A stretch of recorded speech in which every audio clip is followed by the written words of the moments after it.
A lot of people love to travel. It can be a fun adventure, but there are some challenges when it comes to your health and fitness. So in this video, we're going to talk a little bit about what those challenges are and some tips to help you live a healthier lifestyle while you're traveling. One of the first areas I've seen people struggle with when they're on vacation or traveling is with their nutrition. When you're at home and you're in your usual routine, it's a lot easier to eat healthy and do the things you're supposed to be doing than when you're on the road and you're at the mercy of fast food and just chance. One way you can overcome that is if you're proactive and prepare healthy treats and snacks and have things like that you can eat along the way that aren't going to sabotage your efforts in eating right. So having healthy snacks, that's a big thing. Don't forget to do that. Another area where I've seen people struggle while they're traveling is with their exercise. Now, when you're at home and you have your usual routine and usual gym, it's a lot easier to be consistent. But when you're on the road and things are up in the air, it's difficult. So one way to get around that is if you can have some like tubing, resistance straps, something like that that's super lightweight and easy you can always take with you, or do calisthenics or body weight workouts. But if you plan ahead and know what you're going to do and have some options, it's going to be a lot better than if you're just driving around hoping there's a gym or just missing those days. I just got back to the US from Africa a couple days ago. Over the last 6 years, I've traveled back and forth regularly, so I've got some experience with doing that, and I've got some tips and some ideas that can help you whenever you're doing long distance travel. Now, traveling long distances or to a foreign country, it can be a fun adventure, but it can also be pretty stressful and it can be rough on your body. Some of the things people struggle with, nausea, motion sickness. It can be stressful when there's a new culture, new environment you're living in, especially if you're not familiar with the language. The food might be different. It might be a hard thing to deal with. You could be sleep deprived on different time zones. And so it really is the perfect storm for getting sick. Now, I'm not trying to come across as Debbie Downer. I had a mole looked at recently, and the doctor told me that due to the extent of its irregular borders, I'm flirting with a melanoma. So from personal experience, whenever we've had friends or people come out to visit us for an extended period of time, usually after the second or third day they're there, their immune system is shot just from the stress they're under with all those changes. And so there are some things you can do so it's not quite so stressful for you.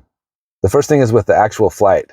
Now, flying can be very stressful. I would much rather have a very difficult and strenuous workout, run a half marathon or something like that, than travel for a full day, just because it's so taxing and wearing and it takes so long, it just wears your body down. Now, if you're sitting in coach in the cheap seats like I always do, you're going to be packed in there like sardines. There's no leg room. You can't move around. It's a lot different than the first class passengers that have some of those nicer amenities. I'm not a fan of class warfare, but sometimes the airlines do create a little bit of tension between the first class or preferred travelers versus the people in the back. Coach passengers are not allowed up here in first class. It's policy. I'm sorry. This should be open because it's civil rights. So if you feel like you're packed in like sardines in the coach section and you can't move around and you're stuck there for a long period of time, just do what you can to get up and stretch as often as you can.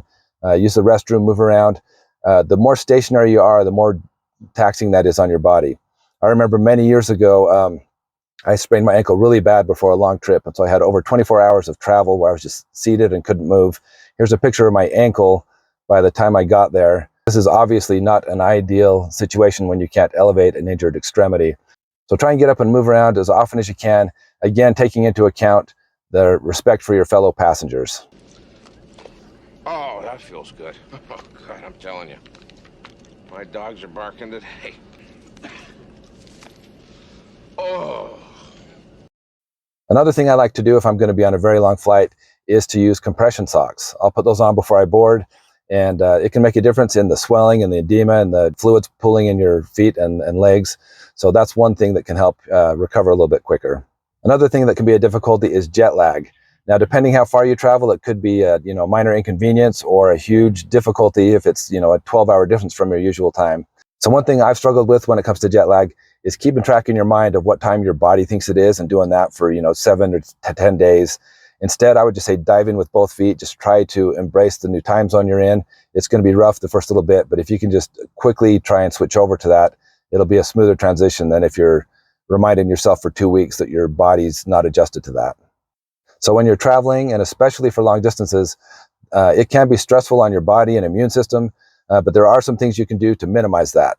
So I would recommend you just to plan ahead, take some of these precautions, and I'd love to hear in the comment section if there's anything that you've done that's helped you as you're traveling to make it a smoother transition and make it a more pleasant experience.